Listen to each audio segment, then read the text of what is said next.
दोस्तों, मायावती इस बार आर पार की लड़ाई के मूड में नजर आ रही हैं। चुनाव में भले ही थोड़ा वक्त है, लेकिन मौके का फायदा उठाना कोई बहन जी से सीखे।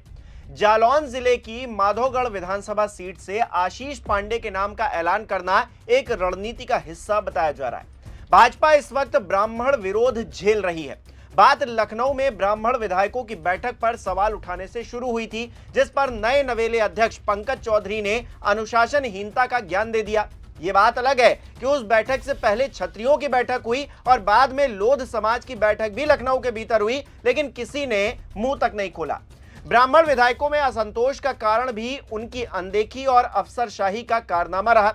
बहरहाल बात आई गई हो गई। इसके बाद शंकराचार्य का प्रकरण हुआ, वहां भी सरकार ने जमकर थू-थू करवाई। फिर यूजीसी वाले मामले ने तूल पकड़ा तो बात और बिगड़ गई। रही कही कसर घूसखोर पंडित नाम की आगामी फिल्म ने पूरी कर दी। संदेश साफ निकल रहा था कि भाजपा सरकार में उसी का कोर वोट बैंक प्रताड़ित और अपमानित किया जा रहा है, लेकिन कहीं पर कोई सुनवाई नहीं हो रही। ऐसे में विपक्ष एक्टिव हो जाता है। अखिलेश यादव पीडीए की बात करने लगे, कांग्रेस ने भी राह पकड़नी शुरू की, लेकिन बहन जी ने तो बड़े सधे हुए अंदाज में पूरी महफिल लूट लेने का मन ही बना डाला। ट्वीट दर ट्वीट आते रहे और अब तो पहले ब्राह्मण उम्मीदवार की घोषणा ने पूरी तरह से साफ कर दिया है कि मायावती के हाथी की ढाई चाल भाजपा का खेल बिगाड़ने वाली है। शतरंज में वैसे तो घोड़ा ढाई चाल चलता है, लेकिन मायावती का सियासी खेल अलहदा है। राजधानी लखनऊ में बीते साल 9 अक्टूबर को हुई बसपा की महारैली के उस दृश्य को याद कीजिए, जिसने सियासी गलियारों में हलचल बढ़ा दी थी। इस महारैली में उमड़े नीले समंदर ने मौजूदा राजनीतिक परिदृश्य में एक नया समीकरण पैदा कर दिया था। मायावती अपनी ताकत को बहुत अच्छी तरीके से जानती हैं, पहचानती हैं। उन्हें पता है कि उनके पास ऐसा वोट बैंक है जो एक इशारे पर सियासी हवा बदल सकता है। बस जरूरत है सपोर्टिव वोट बैंक की। 2007 में बनी बसपा की सरकार मायावती की सोशल इंजीनियरिंग का अद्भुत नमूना थी, जिसे आज भी याद किया जाता है। पर सवाल यह है कि क्या मायावती 2027 में वो कमाल दोबारा दोहरा पाएंगी, क्योंकि 2 दशक पहले वाले सियासी हालात अब नहीं है।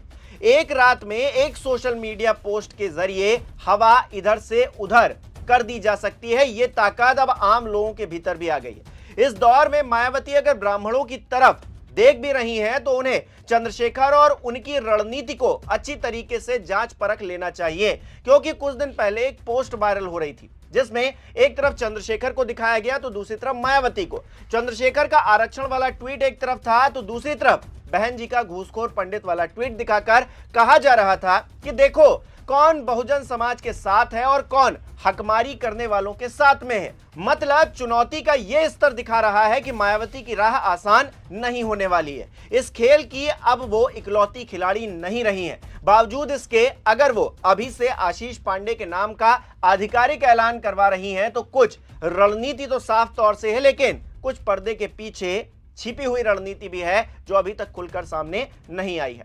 माधोगढ़ सीट जो है वो विधानसभा चुनाव के लिहाज से बहुत ही दिलचस्प है। यह सीट बसपा के लिए खास है।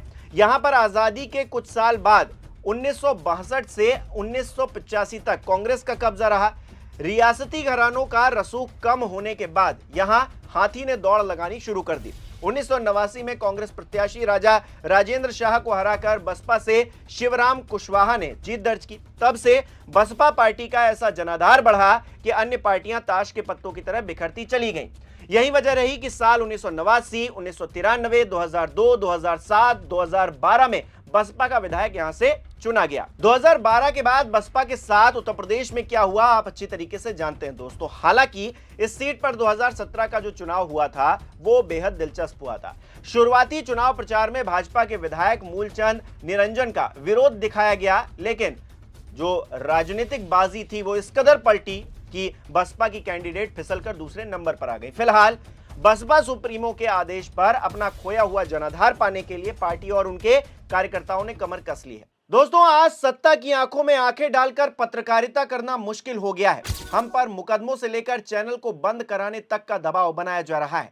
मुश्किल दौर है, लेकिन हम हार नहीं मानेंगे। इसीलिए 4 PM को ज्यादा से ज्यादा ज्वाइन करें और स्वतंत्र पत्रकारिता को जिंदा रखने के लिए जितना हो सके हमारा आर्थिक सहयोग करें। उम्मीद है कि आपके सपोर्ट से ये जंग हम जीत कर रहेंगे। यही वजह है कि विधानसभा चुनाव से साल भर पहले ही प्रत्याशियों की घोषणा शुरू कर दी गई है, वो भी बड़े रणनीतिक तौर पर।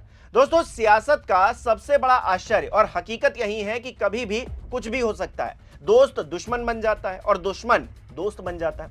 अक्सर सत्ता की चमक के आगे नैतिकता तार तार हो जाती है, लेकिन उम्मीद पर दुनिया कायम है। बहन जी भी उम्मीद की उसी नाव पर सवार होकर अभी से विधानसभा चुनाव की नदी में उतर चुकी हैं। उन्होंने सहयोगियों की भीड़ से अलग एकला चलो की चप्पू हाथ में ले रखी है।